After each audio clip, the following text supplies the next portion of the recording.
1 Reis capítulo 19, e levantou-se, pois, e comeu e bebeu, e com a força daquela comida, caminhou 40 dias e 40 noites até Horebe, o monte de Deus. E ali entrou numa caverna e passou a noite. E eis que a palavra do Senhor veio a Elias e disse: que fazes aqui, Elias? Eu quero trabalhar a mensagem essa noite com a igreja, num tema: que fazes aqui, Elias? Onde Elias estava, para que Deus houvesse perguntado: que fazes aqui? Quem era Elias? Porque ele estava ali, em um lugar que foi preciso Deus perguntar o que ele estava fazendo ali. Amados, Elias, a Bíblia nos dá pouquíssimas informações a respeito desse personagem. A Bíblia diz que ele apenas era de Tisbé, um povoado, uma cidade pequena. Esse homem surgiu no cenário bíblico, ali no meio do povo de Deus, no meio de uma grande crise política, social e principalmente espiritual. A nação estava corrompida, a corrupção havia tomado conta do governo do rei Acabe, a idolatria havia invadido a nação de Israel. O povo não cultuava apenas Deus, mas muitos outros deuses, principalmente Baal. E a nação estava cada vez mais se distanciando do Senhor.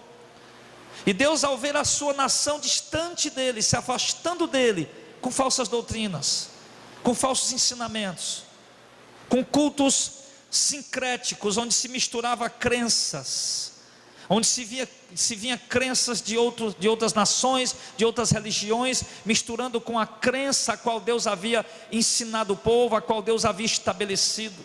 E o culto não era mais puro, o culto não era, a adoração não era mais em espírito e em verdade. A palavra não era mais ministrada com verdade, com clareza, com o desejo de fato de doutrinar o povo a se aproximar de Deus.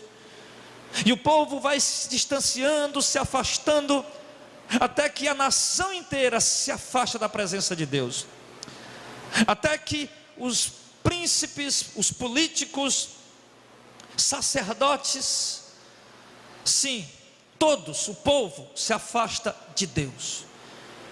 E Deus, na sua muita, infinita misericórdia, como sempre fez, Ele levanta um homem, para, por meio deste homem, no caso aqui Elias, avisar o povo, que o povo está enganado, que o povo está iludido, que a doutrina que eles estão aprendendo não é a doutrina pura, que a mensagem que estão ministrando para ele é uma mensagem deturpada, distorcida.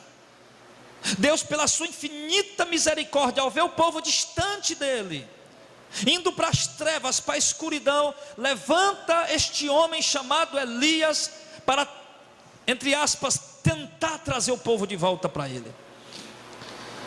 E o ministério de Elias dá-se início, Elias apresentando-se diante do povo, diante do rei, diante das autoridades, e dizendo para eles que a partir daquele dia, a nação inteira vai sofrer, porque se desviou de Deus.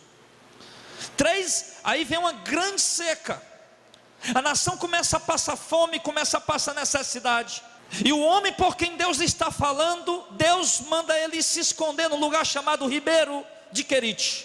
E daquele Ribeiro de Querite, depois, quando as águas se secam por causa da seca, Deus manda aquele homem ir para uma cidade chamada Sarepta, e ali morar como uma viúva. E isso quer dizer que 3 anos de seca, Deus se cala. O instrumento que Deus estava usando para falar que era Elias, Deus simplesmente manda Elias recuar, se esconder em algum lugar, enquanto Deus trata com o povo através da dura disciplina. Uma seca sem proporção. As águas começam a secar, os açudes, os riachos, os ribeiros, as fontes de água não brotam mais água, os animais não têm mais pasto para comer, não tem mais água para beber, os agricultores, os ricos, os empreendedores estão fechando suas empresas, seus comércios, porque não tem mais o fruto da terra para poder negociar. O rei, que é proprietário, dono de muitas fazendas e muitas terras e de muito gado, agora também está em aperto, porque não há mais comida para os seus animais comer. A nação se vê sem grão, se vê sem pão para merenda, se vê sem comida para o almoço e para a janta. Pessoas começam a desfalecer, e um clamor, um gemido passa aos lábios daquele povo, surge nos lábios daquele povo, no coração daquela nação. E quando o povo está sentindo o peso da disciplina, da repreensão de Deus, mas depois de 3 anos, mais uma vez Deus chama Elias e envia novamente Elias a se apresentar diante do povo. E agora Deus manda que Elias vá até o rei Acabe e chame toda a nação de Israel, porque lá no Monte Carmelo Deus vai mostrar para aquela nação se o Deus verdadeiro é o Deus sidônio chamado Baal, ou se é o Deus de Israel chamado o grande eu sou. E ali Elias convoca todo o povo, a nação inteira está ali perante o Senhor. E ali Deus usa aquele homem, meu irmão, para trazer um dos maiores avivamentos registrados na história de Israel. Quando os 850 profetas de Baal estão ali invocando o seu Deus, e o Deus deles não se manifesta, e quando chega o momento de Elias invocar o seu Deus, que é o Deus vivo e todo poderoso, com uma única oração, Deus se manifesta. E imediatamente a nação cai prostrada de joelho, com o rosto no pó, reconhecendo em prantos que estiveram distantes, que apostataram, que se desviaram, e passam a clamar e a pedir a misericórdia de Deus, que de imediatamente é derramada naqueles corações. E assim Deus usa o profeta Elias para trazer esse grande avivamento. E Elias foi esse homem, um homem que quando surgiu no cenário, que Deus o levantou, porque o seu povo estava morto espiritual, e por meio deste homem, Deus usou ele de uma forma tão poderosa, tão extraordinária, que o povo de Deus ressuscitou espiritualmente. Mas os inimigos, o rei Acabe, a rainha Sidônia, Jezabel, esposa do rei Acabe, ficou irada, porque Elias e o povo de Israel mataram os falsos profetas. E ela manda uma ameaça a Elias, e diz que amanhã mesmo Elias irá morrer.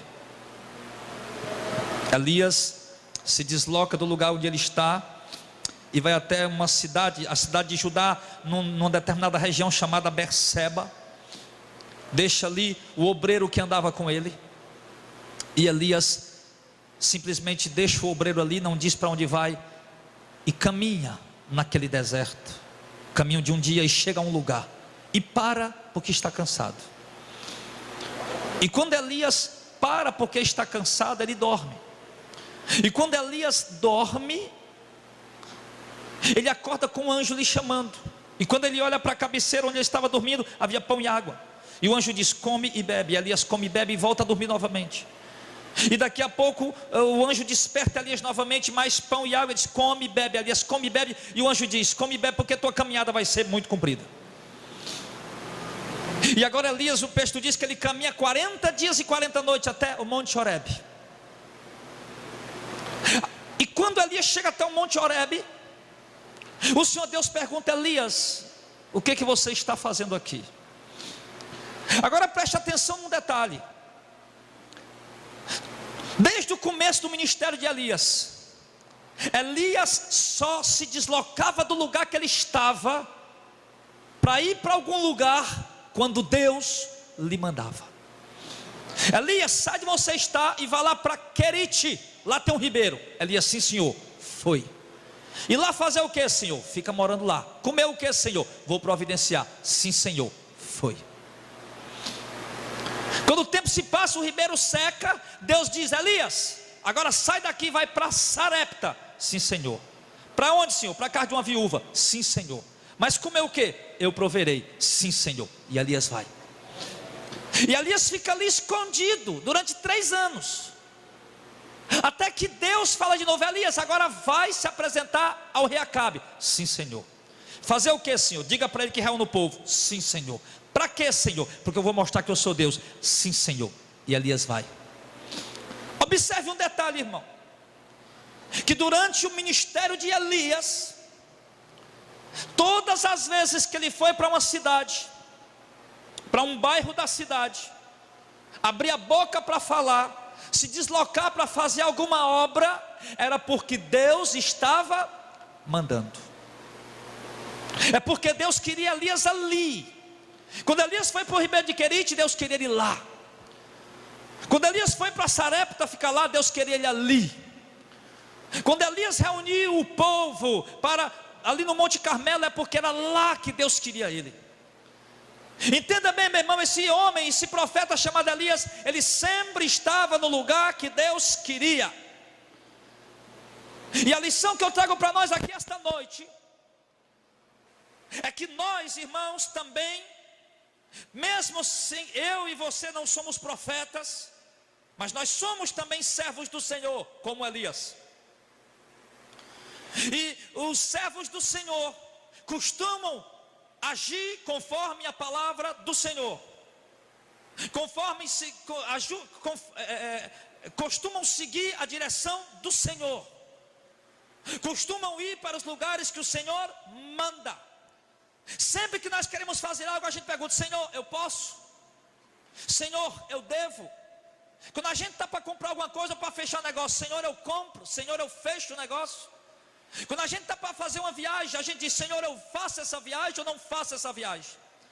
Quando a gente quer mudar de bairro, de cidade, de estado ou de nação, a gente ora: Senhor, eu mudo. E ali a gente vai orando, e Deus vai direcionando, Deus vai orientando, e a gente vai seguindo a direção que Deus vai dando. Não é assim que funciona? Logo quando nós estamos no lugar que Deus nos quer, logo quando nós estamos na posição que Deus nos mandou estar, ir para o lugar que Deus nos mandou ir, Deus jamais irá nos perguntar: o que está fazendo aqui? Porque eu estou aqui porque o Senhor me mandou. Deus não ia perguntar: Elias, por que você está no Ribeiro de Querite, morando aqui? Porque o Senhor mandou. Deus não ia perguntar a Elias por quê. O próprio Deus havia mandado. Deus não tinha motivo para perguntar: Elias, o que é que você está fazendo em Sarepta, na casa desta viúva? Deus não tinha motivo para perguntar a Elias por quê? Porque Deus havia mandado. Então eu lhe pergunto, meu irmão, por que então que Deus perguntou a Elias: Elias, o que fazes aqui nesse lugar? Eu sei, Elias, que aqui é um Monte Santo, aqui é um lugar sagrado, aqui eu tive encontro com a nação de Israel, aqui eu entreguei as tábuas da lei a Moisés, aqui eu me revelei para a nação, aqui eu estabeleci a minha nação, aqui eu fiz coisas grandes, extraordinárias, me manifestei em fogo, em glória, em fumaça, em tremor de terra. Mas agora, Elias, o que é que você está fazendo aqui? E essa pergunta veio por quê? Porque Elias estava no lugar que Deus não havia mandado. Agora me chama a atenção, irmão, outra coisa. Você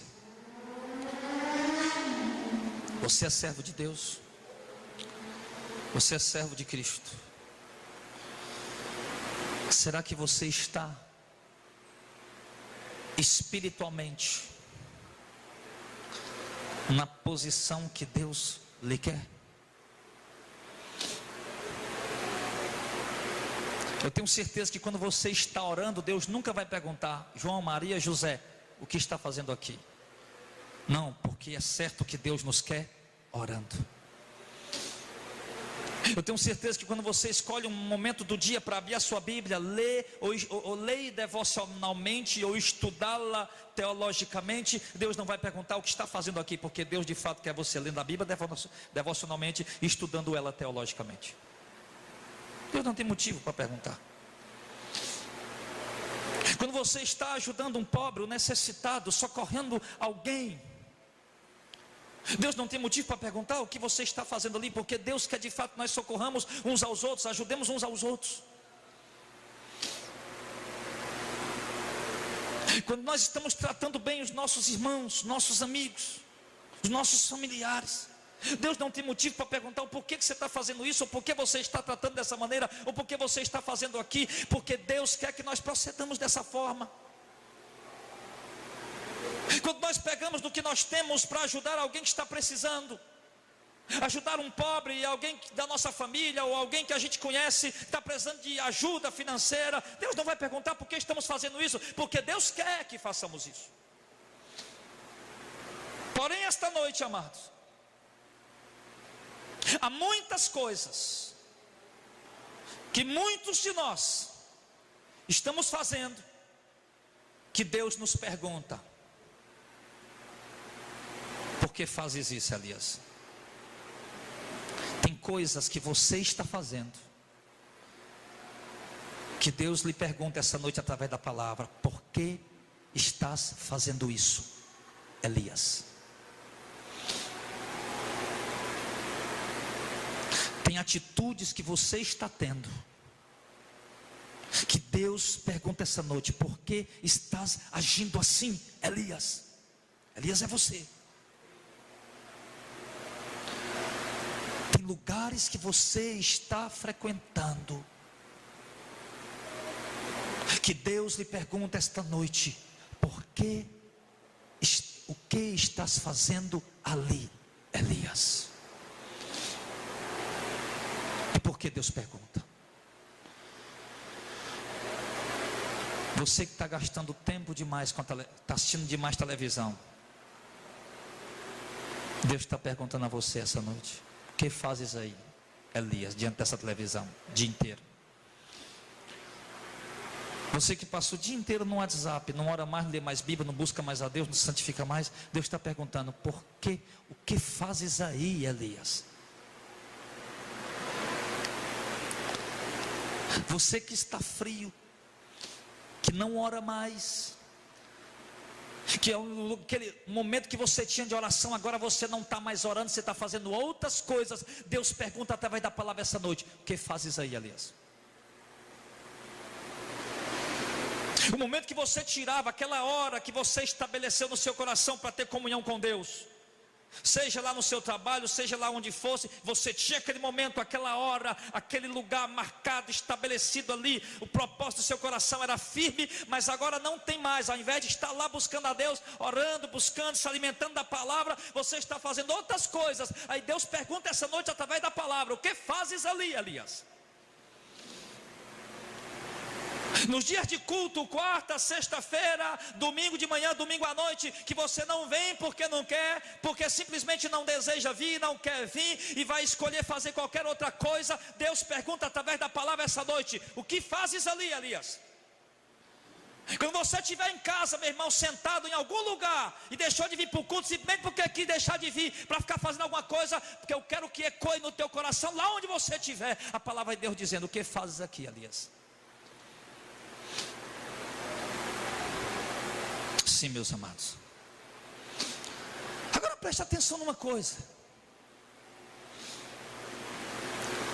mas pastor, Elias estava triste, Elias ia morrer. Se Elias fica ali, o texto dizia: Elias fugiu pela sua vida.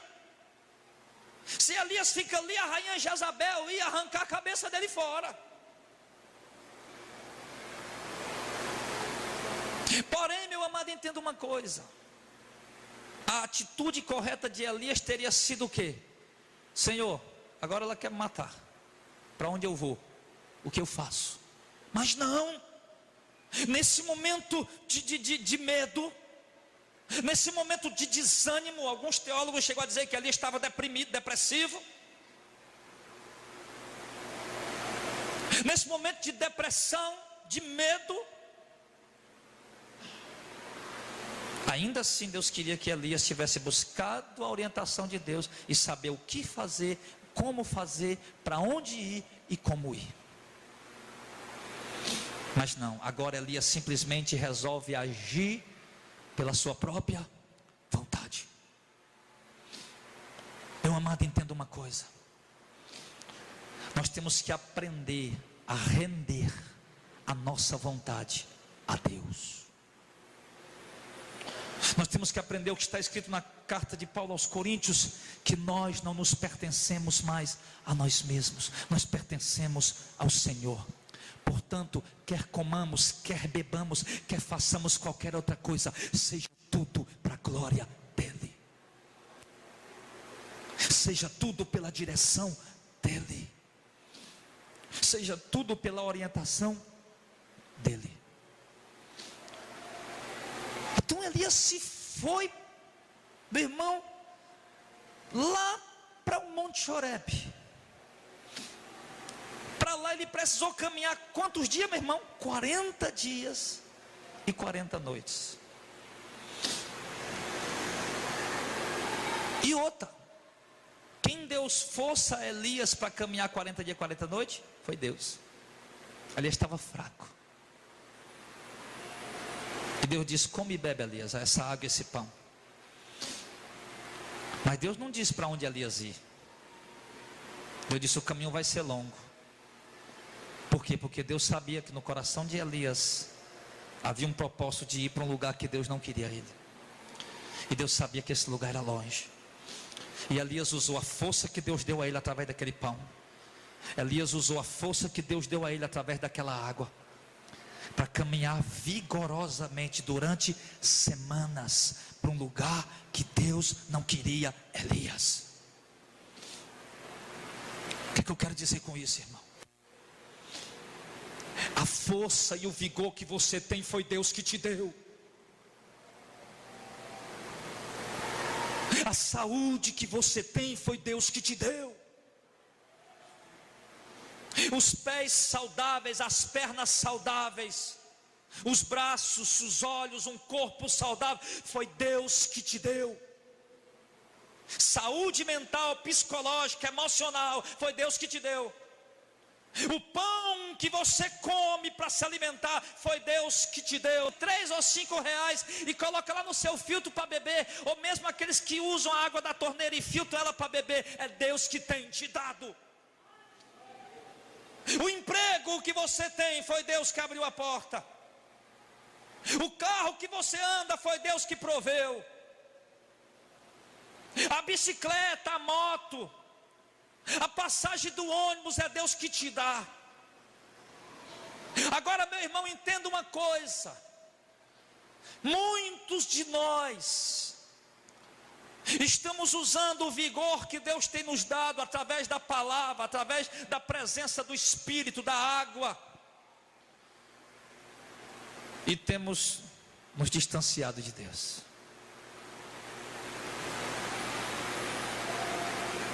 Alguns estão usando o pão que Deus tem dado e a água que Deus tem dado, que simbolicamente esta noite representam o Senhor Jesus e o Espírito Santo, a palavra de Deus, o poder da palavra de Deus e o Espírito Santo.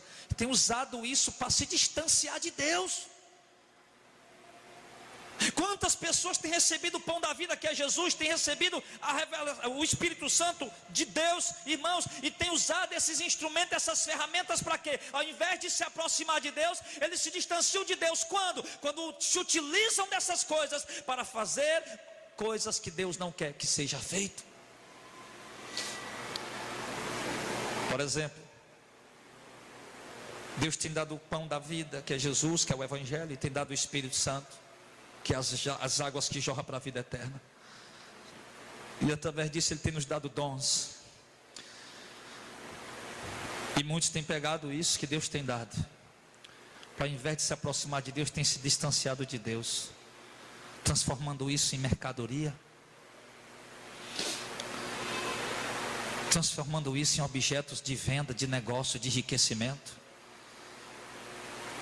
transformando isso em objeto de promoção pessoal. Não, que o dom que Deus me deu é para me promover pessoalmente. Eu vou ficar famoso, meus nomes vão estar estampados nos outdoors da cidade, minhas fotos, o meu dom vai ser divulgado, e eu vou estabelecer um preço. Quer que eu vá aí para exercer o dom que Deus me deu? É tanto. Estão usando o que Deus tem dado para se distanciar de Deus.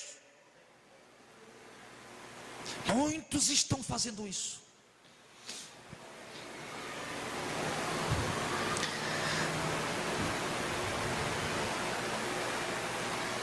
Deus me deu um dom de curar, me deu um dom de operar milagre. Mas eu vou aproveitar isso aqui, meu filho, para me vender. Eu vou escrever livros, eu vou escrever revistas, eu vou gravar CDs e DVDs, e eu vou vender a um preço para que eu possa lucrar com isso. Estão se distanciando de Deus com aquilo que Deus tem dado. E eu lhe digo, meu irmão, Deus não nos dá nada para nos distanciarmos dele. Tudo que Deus nos oferece, nos dá é de graça, e é para nos aproximarmos mais dele. Agora depende daquele que recebe. Meu Deus do céu, eu fico vendo aí a história de alguns pregadores brasileiros que percorreram mais de 80 nações no mundo, com o dom que Deus lhe deu, e percorreram essas nações, irmão, cobrando, levando os dons para vender. E ao chegarem lá, eles não passaram de animadores de plateia pentecostal, lançadores de emoções no coração das pessoas. Desperdiçaram cada oportunidade que Deus lhe deu. Ao invés de se chegarem a Deus, de se aproximar de Deus, ao invés de levar aquele povo até a presença de Deus, tanto eles se desviaram, se afastaram, como levaram o povo também a se distanciar. Nós temos visto outros que têm usado o que Deus tem dado para se distanciar de outras maneiras. Uns que têm usado o dinheiro que Deus tem dado para você sustentar a sua casa, sustentar a sua família, ajudar a obra de Deus, ajudar pobres e necessitados. E muitos têm gastado em garrafa de uísque, têm gastado em vícios, em prostituição, se distanciando de Deus. Deus abriu uma porta para te dar provisão para a tua casa, para a tua família, e você tem usado isso para te levar para longe de Deus. Quantas pessoas eram firmes, santos, obedientes, submissos, que hoje estão distantes de Deus por causa de uma porta que Deus abriu do trabalho, da empresa, dos negócios. Então eles começaram a crescer financeiramente, começaram a prosperar financeiramente, e daí começaram a se distanciar de Deus. Já não oram mais, já não leem mais a Bíblia, já não vão mais os cultos. Apenas ele auto se considera um cristão, um evangélico, porém totalmente distante de Deus. E ali está, irmão, profeta Elias. Aparentemente, no coração de Elias, porque a Bíblia diz que o coração do homem é enganoso. Nós não podemos tomar decisões baseadas no nosso coração, porque o nosso coração é traiçoeiro. A Bíblia diz que o coração do homem engana o próprio homem, que o coração do homem é cobiçoso, é invejoso, é vaidoso, e engana de fato a gente, nos leva a pensar que algo é vontade de Deus sem que seja, nos leva a pensar que algo é propósito de Deus sem que seja, que algo é vontade de Deus sem que seja. Ah, mas lá o Monte Horebe, lá onde Deus se revelou, eu vou para lá. Isso era o coração dele. E assim o nosso coração muitas vezes nos leva a fazer coisas que a gente acha que está certo, que a gente acha que está agradando a Deus, que a gente acha que está se aproximando de Deus, se achegando a Deus, enganados pelo sentimento do nosso coração. E movido por quê? Porque Elias estava passando um momento de crise emocional. Momento de crise emocional por quê? Porque Elias, ele ficou com medo, foi lá para o deserto, pediu a morte, pediu para morrer. Meu irmão, eu vou lhe dizer, sair do meio da sociedade, ir para o deserto, para um lugar deserto, ficar só, e pedir para morrer, só quem está passando crise emocional. E ali estava. E por conta dessa crise emocional, por causa de quê? Da pressão. Por causa da pressão que veio em cima dele. Elias tem uma ideia, e essa ideia leva ele a uma atitude que Elias acha, pensa que é a vontade de Deus. Ele acha, ele pensa que vai agradar a Deus. Todavia, Deus fez a referida pergunta: o que fazes ali? Meu irmão, todos nós passamos pressões, e todos nós muitas vezes nos encontramos em crises de fato emocionais, angústias, tristezas, necessidades, privações, adversidades, levantes, inimigos, problemas, tempestades. E nessas horas nós não podemos nos deixar levar por aquilo que pensamos ou que achamos que é certo, que é correto, ou tomar decisões, ou nos deslocar e fazer mudanças, achando que é o querer, que é a vontade de Deus. Não podemos. Podemos estar cometendo erros gravíssimos. Sim. Está passando por isso. A crise emocional está aí na tua vida. O que é? Desemprego, no casamento, na saúde, é finança. O que é? Familiar. O que está acontecendo? Está pressionando você. Pressão de um lado, pressão do outro. É a mulher, é a esposa, é o marido, são os filhos. E você está atribulado, está perturbado, e você está planejando, tomando uma decisão, e você vai agir achando que é vontade de Deus, porém não é. Deus não nos traria essa palavra essa noite para falar com você que no teu oculto e no teu escondido, coisa que talvez só você e Deus sabe.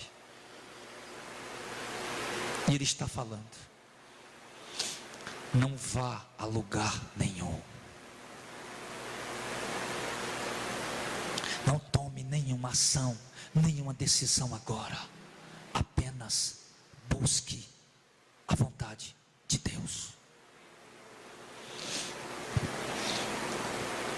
Elias, talvez você já pediu para morrer, tão atribulado que está. Toma agora a minha vida, Senhor, eu quero morrer, já chega, já basta, essa tribulação está terrível, não aguento mais. Aí Deus vai e chega, dá força. Aí você acha que essa força que Deus dá é para ir para o Monte Horebe. Não. Elias, esse pão que Deus está dando, essa força que Deus está dando, essa provisão que Deus está mandando, não é para você ir para o Monte Horebe, é para você voltar e ir para algum lugar e ficar lá esperando a direção de Deus. Irmão, agir dentro da palavra de Deus, dentro da vontade de Deus. Entenda, a Bíblia, ela nos ensina, nos revela a vontade de Deus. Ah, pastor, mas é porque o meu dilema é onde eu vou congregar. Eu não sei, tem muitas igrejas, muitas placas, muitas denominações. A Bíblia diz que igreja você tem que congregar. E diz, pastor, qual é? Eu nunca vi batista, presbiteriana, congregacional, missão de fé, assembleiana. Cadê, pastor? Me mostra aí. A Bíblia não fala títulos, nomes, placas de igreja. A Bíblia diz que o lugar de se congregar é em Cristo, é na verdade, é na palavra genuína, verdadeira. A Bíblia nos dá direção. A Bíblia diz para onde a gente ir. Se a crise é essa, então Deus diz: vai, congrega na palavra. Ah, pastor, mas eu encontrei lá uma igreja que prega a palavra, mas lá não tem o nome assembleia, ou batista, ou presbiteriano, ou seja lá, alguma igreja tradicional. Não precisa. O que importa lá para Deus é a palavra, é o genuíno evangelho, a genuína mensagem. Deus direciona. Ah, pastor, pois eu já não vou mais congregar, estou numa crise, eu não vou mais congregar. Amado, não age assim, porque Deus não se revela dessa maneira. Hebreus 10:25 diz: não parem de congregar. Se a crise é essa, então volta a congregar. A crise é aonde aí, meu filho?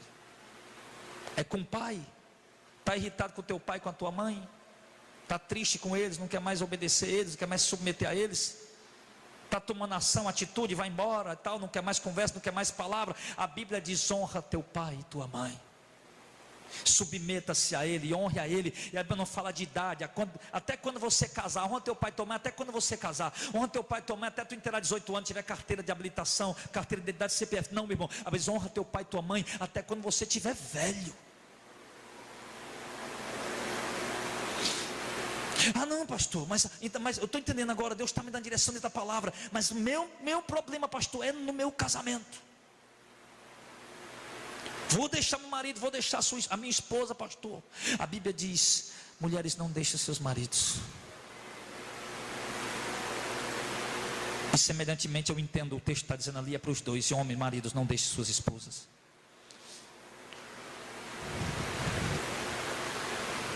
Sim. Ah, pastor, mas eu não aguento mais. Se deixar, fica sem casar. A Bíblia diz isso. Ou então, volta para o teu marido.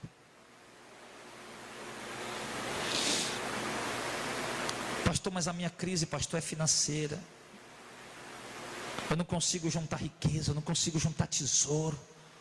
Eu tento de um lado do outro, pastor, eu quero ser rico, eu quero juntar dinheiro, riqueza, pastor, eu não consigo. Eu estou nessa crise, nesse dilema. A Bíblia diz: contenta-te com o que tem.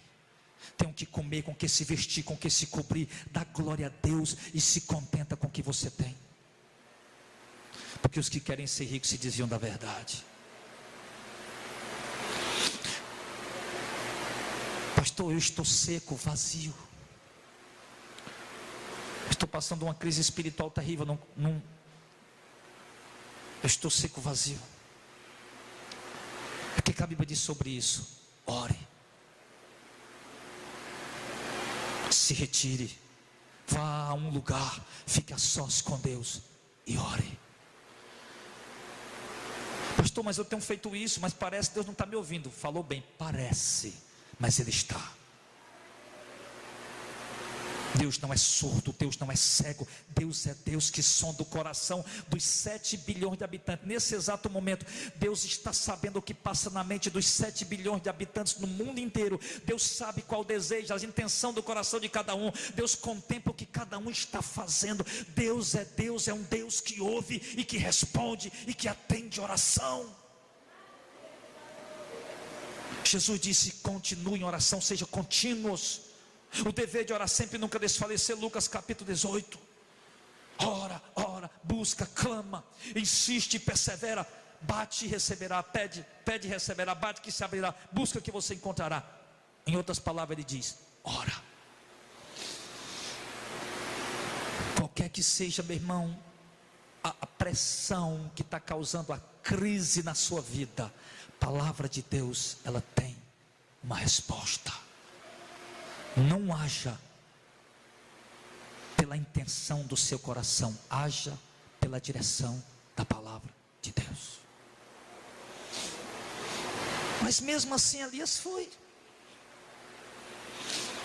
E aí Elias foi, chega lá, achando que está certo. E quando chega lá, pensa numa viajona perdida. O que faz aqui Elias? E Elias foi lá dar o desabafo dele. Aí depois Deus vai e fala para Elias: volta. Já desabafou Elias? Já falou tudo que queria? Vai falar o seguinte: volta. Vai lá para onde não era, de onde você não era para ter saído. Vai lá e continue fazendo a minha vontade. Vai lá e continue pregando a minha palavra. Vá lá e continue seguindo as minhas ordens, as minhas direções. Faça isso. E ali Elias foi, voltou. Então, meu irmão, ninguém está vendo, só Deus quem viu você se distanciando. Só Deus quem viu você indo embora para longe dele. Ele já viu teu desabafo, teu lamento, tuas coisas, mas agora ele diz: volta. Voltar para onde, pastor? Para a igreja A, igreja B, igreja C? Não, filho. Se eu fosse católico, eu fazia era me benzer e bater na madeira. Deus o livre na hora dessa. Volta para a presença dele. Ninguém sabe onde Elias estava. Aí cadê Elias? Elias deixou o servo dele lá, o obreiro dele. Ô pessoal, você viu para onde Elias foi? Rapaz, não sei não. Mas poxa vida, Elias saiu já faz 40 dias. Cadê aquele homem? E claro, foi mais 40 dias para voltar, lógico, né? Não apareceu nem uma carruagem de fogo para trazer Elias de volta, não. Ele foi andando e voltou andando. 80 dias, 40 para ir, 40 para voltar. E o povo estava lá procurando Elias. Deus te viu. O que você fez, que você distanciou. Mas Deus diz agora: volta. Volta para a minha presença, volta para a minha palavra, te arrepende, te converte, eu te perdoo. Volta. Diz o Senhor na sua palavra.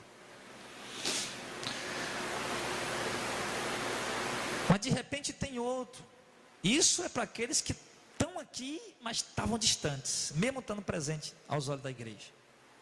A igreja estava vendo, mas Deus viu que você estava distante. Ele diz: volta. Mas tem outros que realmente estão de fato, literalmente igual a Elias.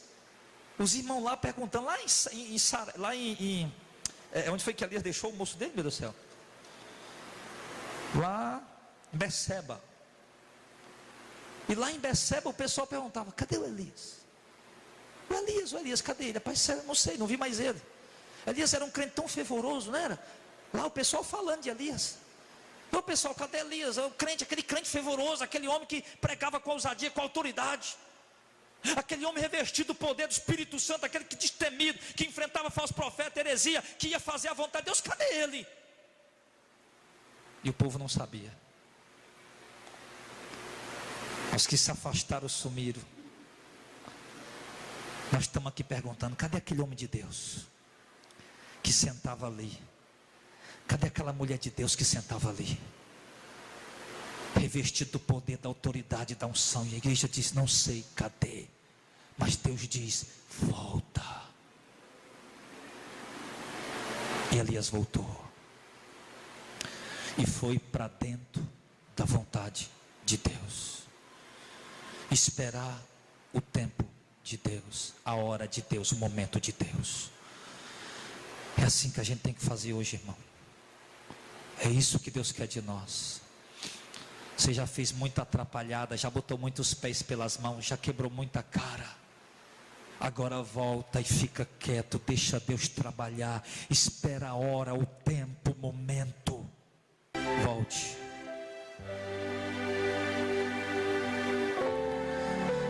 Não adianta mais, irmão. Não fique mais distante, escondido. Deus quer que você volte.